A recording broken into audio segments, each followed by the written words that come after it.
आहार तुम्हारी भक्ति की पहली सीढ़ी है। भोजन बेकार की चीज नहीं है। ऐसा नहीं है कि तुम्हारी आंखों को अच्छा लगा, तुम्हारी नाक में बढ़िया सुगंध आई, तुम्हारे कान में बढ़िया खनखनाहट की आवाज आई और तुम्हारा मन बिखर गया। अब तुम उस भोग को भोगने के लिए तैयार हो। भोजन को कभी भोगना नहीं है। भोजन को हमें अपने जीवन में आशीर्वाद प्रसाद रूप में ग्रहण करना है। भोजन हमें ऊर्जा देगा। तो वो पहली चीज तब हो सकती है जब तुम मांस छोड़ो, जब तुम शराब छोड़ो, जब तुम मिथ्याहार छोड़ो, जब तुम अपने जीवन में अपने शरीर को खान पीन से पवित्रता की तरफ ले जाओ। तो आज मैं देखता हूं आज तो सत्संगी भाई बहन ने यहीं पर पहले ही क्षण हथियार डाल दिए। इतने सत्संगी भाई बहन हैं जो जो कहते हैं हमने नाम ले लिया और उसके बाद कहीं न कहीं जा करके किसी न किसी बुरी लत को अपने जीवन में लगा कर बैठे हैं और फिर कहते हैं ईश्वर भी मिल जाए। भाई ऐसे ढकोसले से काम नहीं चलेगा। ईश्वर तुम्हें देख रहा है। जिस ईश्वर को कहते हो वो मेरे अच्छे बुरे हर एक कर्म का समाधान कर सकता है, जो मेरे भूत भविष्य को देख सकता है, जो मेरे कर्म और अकर्म को देख सकता है, जो मेरे देह और देह के अंदर देख सकता है, क्या वो ईश्वर तुम्हारी नियति नहीं देखता होगा? क्या वो भगवान तुम्हारे मन और मन का छल नहीं देखता होगा? तो खुद स्वामी जी ने पहली बार कही भगवान को मत छलो, पहले उसके लिए पवित्रता धारण करो। मन की पवित्रता और तन की पवित्रता। तन की पवित्रता ये खाना पीना शुद्ध करो।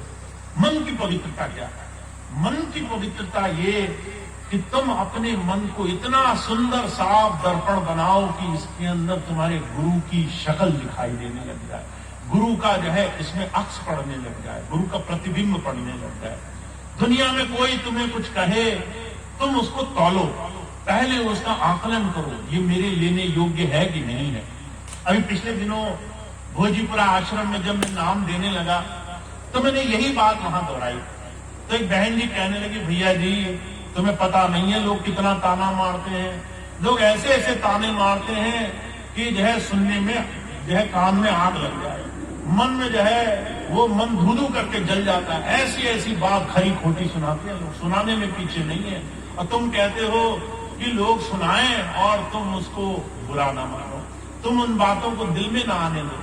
मैंने उस बहन से जो बात कही वो मैं आपको कहना चाहता हूं। मैंने उससे कहा कि सोचो तुम्हारे खाने को कोई परोसे और तुम्हारी आंखों के सामने उसमें जहर डाल दे थोड़ा सा और कहे कि जहर में कुछ नुकसान नहीं होगा, थोड़ा सा है, 2 बूंद है, तुम्हें खा लेना चाहिए।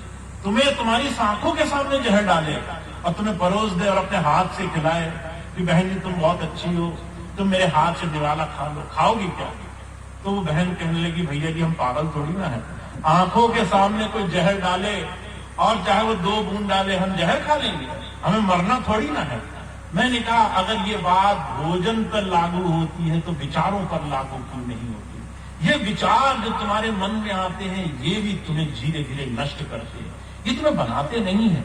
तुम सुरक्षा नहीं कर रहे हो अपनी, लड़ करके तुम अपने आप को बचा नहीं रहे हो, अपने आप को खपा रहे हो।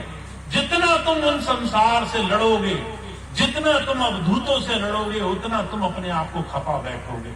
सोचो सामने एक पागल व्यक्ति हो, वो पागल व्यक्ति आए तुमसे खाना मिले और तुम पर धूल भी उड़ाए और तुम कहो अच्छा इसने धूल उड़ाई तो हम भी धूल उड़ाएंगे इसके, और तुम भी धूल उड़ाने में लग जाओ। तुम लड़े तो किससे लड़े? एक पागल से। तुम जीते तो किससे जीते? एक पागल से। तुमने पाया तो क्या पाया? एक पागल से जीत का टंगा पाया। तुमने कुछ पाया ही नहीं। ये लड़ाई ही तुम्हारी बेकार गई, ये लड़ाई ही तुम्हारी व्यर्थ थी। मैं एक दिन एक अध्यापक का भाषण सुन रहा था।